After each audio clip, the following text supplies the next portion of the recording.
രോഗം പിടിച്ച് കിടക്കുകയാണ്. അവിടെ നിന്ന് എഴുന്നേക്കാൻ കഴിയാത്ത അവസ്ഥയിൽ കിടക്കുകയാണ്. പനി വല്ലാതെ കൂടി, റസൂലുള്ളാഹിന് വല്ലാത്ത ശരീരവേദനയായി, എഴുന്നേക്കാൻ കഴിയാതെ കിടക്കുമ്പോ ബിലാൽ തങ്ങൾ വീടിന്റെ മുന്നിൽ വന്ന് വിളിക്കുന്നു, നബിയേ നമസ്കാരത്തിന് സമയമായി.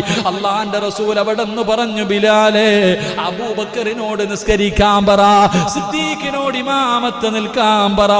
പടച്ചവനെ, പ്രവാചകൻ ഇത് പറഞ്ഞു കഴിയുമ്പോ മസ്ജിദ് നബവിക്കകത്തൊരു കരച്ചിൽ കേൾക്കുകയാ. അല്ലാഹുവേ, ബിലാൽ തങ്ങളെ നിലവിളിക്കുകയാണ്. സ്വഹാബത്ത് ചോദിക്കുന്നു, എന്തേ ബിലാലേ, റസൂലുള്ളാഹിക്ക് എഴുന്നേക്കാൻ കഴിയുന്നില്ല, അബൂബക്കർ തങ്ങളോട് ഇമാമത്ത് നിൽക്കാൻ പറഞ്ഞിരിക്കുകയാണ്.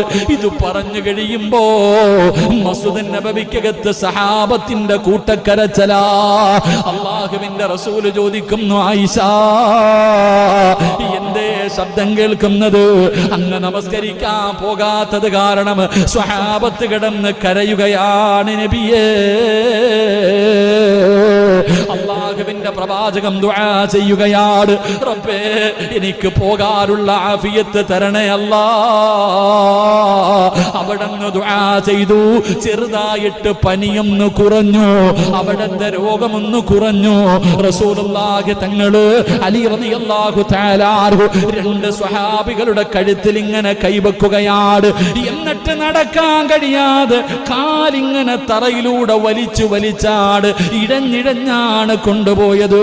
റസൂലുള്ളാഹി തങ്ങള് മസ്ജിദ് നബവിയുടെ മിഹ്റാബിന്റെ പടിയിലിരുന്നു.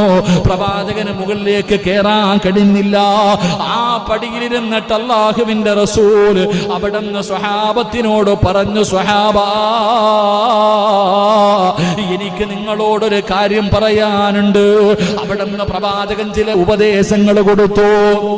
അല്ലാഹുവിന്റെ റസൂൽ സല്ലല്ലാഹു അലൈഹി വസല്ലം തങ്ങൾ മിഹ്റാബിൽ കയറി ഇരുന്നിട്ട് ചില ഉപദേശങ്ങളൊക്കെ കൊടുത്തിട്ട് തന്റെ സ്വഹാബത്തിനോട് പറഞ്ഞു, സ്വഹാബ, ഞാൻ നിങ്ങളുടെ ആരുടെയെങ്കിലും മനസ്സ് വേദനിപ്പിച്ചിട്ടുണ്ടെങ്കിൽ, ഞാൻ നിങ്ങളെ ആരെയെങ്കിലും ഉപദ്രവിച്ചിട്ടുണ്ടെങ്കിൽ നിങ്ങൾ അള്ളാഹുവിന്റെ മുന്നിലേക്ക് മാറ്റിവെക്കരുത്, എനിക്ക് പൊരുത്തപ്പെട്ട് തരണേ എന്ന് നബി മുഹമ്മദ് മുസ്തഫ സല്ലല്ലാഹു അലൈഹി വസല്ലമ തങ്ങൾ സഹാബത്തിനോട് ചോദിച്ചു, സഹാബ, ഞാൻ നിങ്ങളെ ആരെയെങ്കിലും വേദനിപ്പിച്ചിട്ടുണ്ടെങ്കിൽ, നിങ്ങൾ ആരെയെങ്കിലും ഞാൻ ഉപദ്രവിച്ചിട്ടുണ്ടെങ്കിൽ നിങ്ങൾ എനിക്ക് പൊരുത്തപ്പെട്ട് തരണം, അള്ളാഹുവിന്റെ മുന്നിലേക്ക് മാറ്റിവെക്കരുത്.